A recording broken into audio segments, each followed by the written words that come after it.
Olá, Deus abençoe sua semana. Meu nome é Samuel e um grande abraço aí para toda a equipe da Gerência de Tecnologia de Automação da CSN.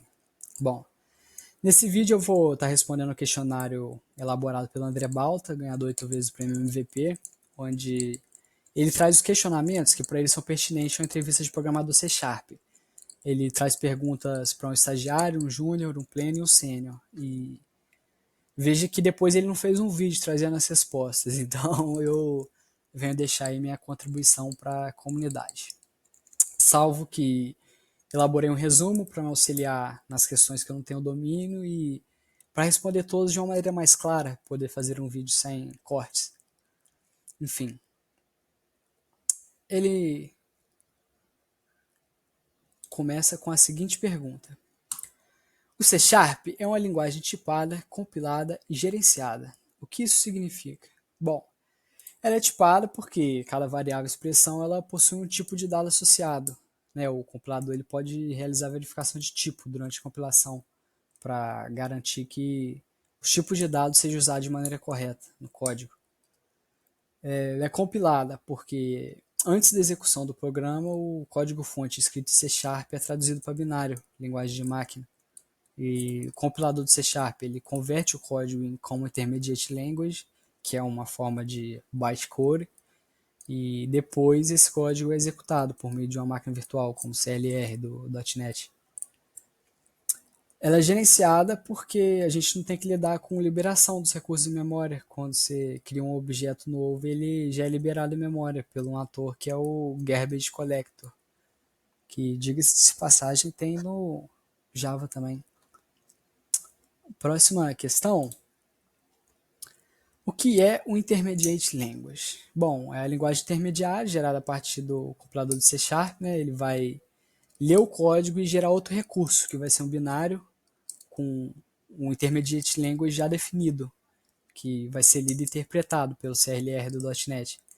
E esse código vai ser convertido para código de máquina pelo Just-in-Time. Próxima pergunta. O que são Built-in Types? ST3. Os tipos nativos, né, no .NET são string, int, decimal, datetime, tem outros. Os tipos já disponíveis, né, dentro da plataforma, sem a necessidade de instalar um terceiro. Próxima pergunta. O que são namespace? Como o nome diz, né, são espaços nomeados. Podem ter várias classes para organização do código. A gente pode ter namespace em arquivos diferentes, inclusive. Né? Você pode criar um namespace chamado system, que é a definição padrão da base library do .NET, criar uma classe lá dentro. Né? Aí sua classe vai estar no namespace system. A título de exemplo, isso não é uma boa prática. Próxima pergunta. O que é o .NET? Trazendo uma definição aí mais formal, é uma estrutura com bibliotecas de classes que oferece suporte ao desenvolvimento de aplicativos, desktop, web e serviços. Uma plataforma de desenvolvimento da Microsoft, né, que fornece um ambiente para criar, executar e distribuir aplicativos, e salvo que suporta também diferentes linguagens, né, de programação, o C Sharp, Visual Basic, e tem outras também.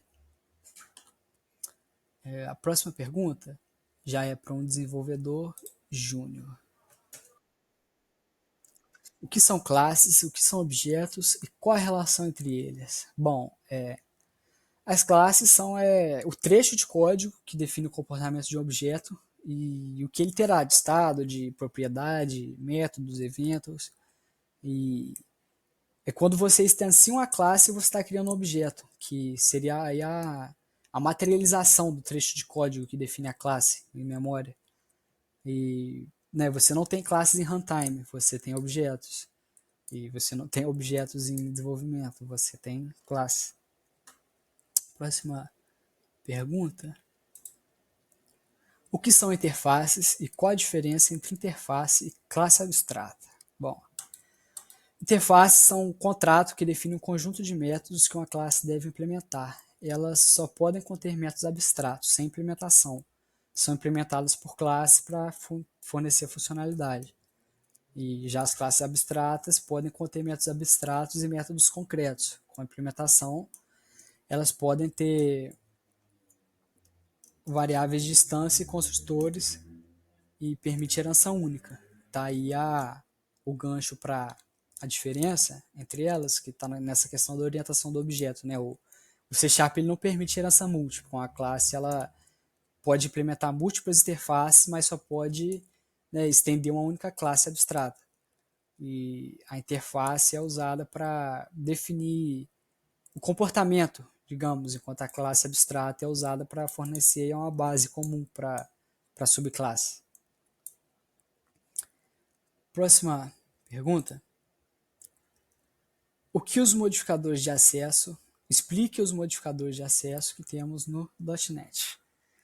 Bom, os principais aí são Public, Private, Protector, e Internal e Internal.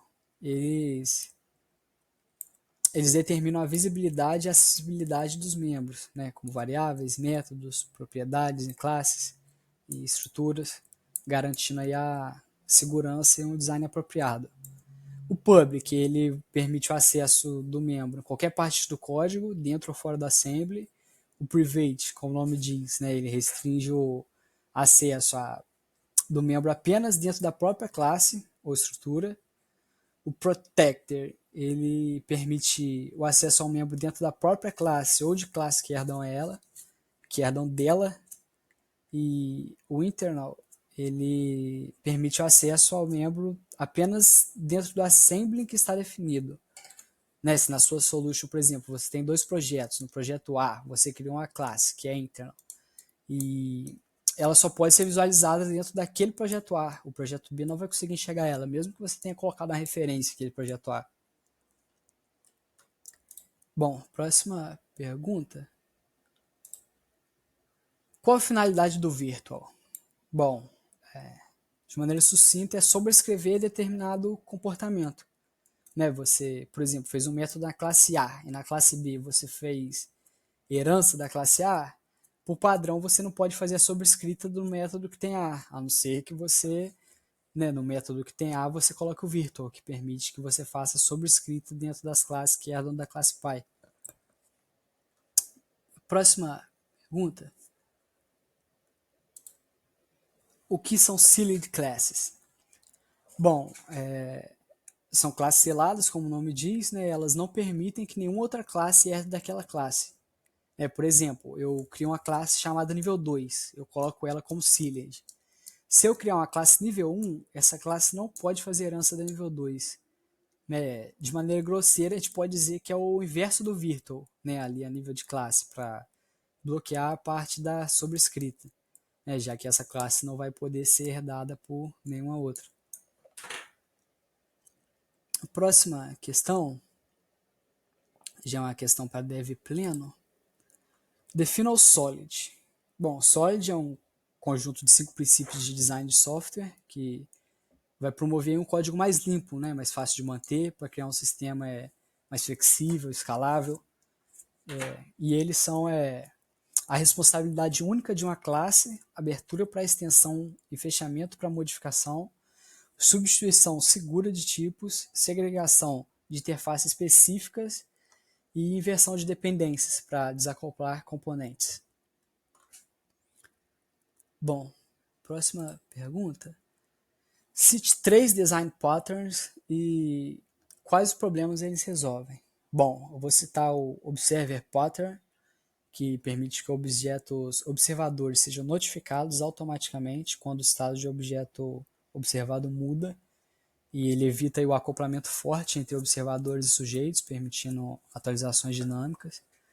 O Factory Pattern, que abstrai a lógica de criação de objetos para uma classe separada, a fábrica, permitindo criar objetos sem especificar que sua classe concreta ela torna o código mais flexível e mais desacoplado.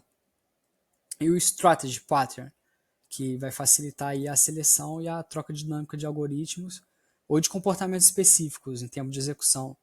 Vai permitir que o cliente escolha entre diferentes estratégias sem modificar o seu código. Próxima questão. Me fale o que você conhece sobre injeção de dependência. Bom, trago alguns exemplos como o Ed Scoped, o Ed Transient e o Ed Singleton, falando um pouco sobre o Scoped para trazer o exemplo, onde durante a request as dependências que foram definidas como Scoped vão existir uma por request. Se você tem mais de uma classe que depende da mesma interface, ele vai criar apenas uma instância e vai passar essa única instância para todas. Uma nova requisição que for acontecer vai criar uma nova instância. Um exemplo, se eu tiver duas requisições em paralelo, nesse momento eu terei duas instâncias dessa interface, né, cada uma servindo a sua request e sendo usada nessas classes, né, que foram necessárias. Já trazendo um segundo exemplo para esse momento, se fosse o Ed Singleton, seria uma única instância servindo essas duas requests, traçando um paralelo, né? E no Ed Transient, se eu tenho duas requisições e três classes, nesse exemplo, eu teria 6 objetos. Então, assim, o Ed Singleton é um padrão de projeto que define que você só pode ter uma única instância daquela classe no seu programa, né? Você usa ele quando quer que o seu container faça esse trabalho, para que quando alguém depender dessa classe, ele crie uma única instância e passe essa instância quando alguém pedir. O Ed Transient é o oposto do Singleton e ele quer que sempre seja uma nova instância cada vez que alguém solicitar. E se você tem mais de uma classe que depende de uma mesma interface e você configurou ela como Transient, cada uma dessas classes vai receber uma nova instância de classe implementada dessa interface. Bom, próxima questão. Me fale sobre a padronização de APIs REST. Bom, posso dizer que ele é alcançado por meio do uso do ASP.NET Core, né, que vai oferecer o suporte nativo para a criação de APIs RESTful. O ASP.NET Core ele te influencia ao uso de convenções RESTful com rotas claras e trazendo a definição formal, rotas claras e semântica, HTTP adequada, né, o que vai facilitar a construção de serviços web consistentes. E para falar mais, eu posso usar bibliotecas como Swagger para documentar e padronizar ainda mais. Então, para a gente ter legibilidade, é recomendável, né? Sempre seguir os princípios REST, como URL semânticas também e resposta JSON estruturadas, de acordo com as convenções. Próxima questão, ele pergunta: quais dicas você me daria para otimizar a performance em APIs REST? Bom, uma dica, usar cachê, né, estratégia para armazenar temporariamente dados que não mudam com frequência, que vai reduzir a carga no servidor e melhorar o tempo de resposta para as requisições subsequentes. Minimizar o tamanho das respostas, retornando apenas os dados necessários na resposta JSON, né, evitando enviar informação redundante. Isso vai reduzir o tempo de transmissão pela rede, melhorando a eficiência. E algo que eu recomendo até para quando você entrar no time e verificar sempre as aplicações, como está a paginação. Se você for lidar com um grande conjunto de dados, né, você implementar mecanismos de paginação para limitar a quantidade de dados, vai reduzir o tempo de processamento no servidor e também evitar sobrecarga na rede. Né? Eu trago, se possível, usar a paginação por Ajax, com a jQuery Data Table, né, fazendo paginação do lado do servidor, e trazer apenas os dados que vão ser exibidos em cada página, para performar melhor. E uma outra dica é otimizar a consulta de bancos de dados com índices apropriados, né, para garantir aí que o tempo de resposta seja rápido para recuperar os dados. Deixo essas dicas aí. E a próxima pergunta já é uma pergunta, segundo ele, para sênior. IOC, DI, DIP, Service Locator. O que são e quais são suas relações?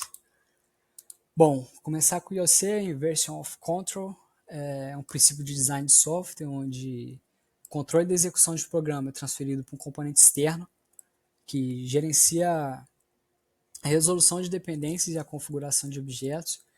Basicamente, ele tira o controle do programador, né, onde não é necessário você dar o new nas classes, criando instâncias, onde entra os containers e versão de controle. Temos alguns nativos e outros da comunidade. Nesse contexto, você define as dependências das classes via construtor. Então, as classes são criadas com suas dependências em mãos. Os métodos só fazem utilizar essas dependências, diferente do Service Locator, onde a classe vai poder ser construída sem as dependências das interfaces.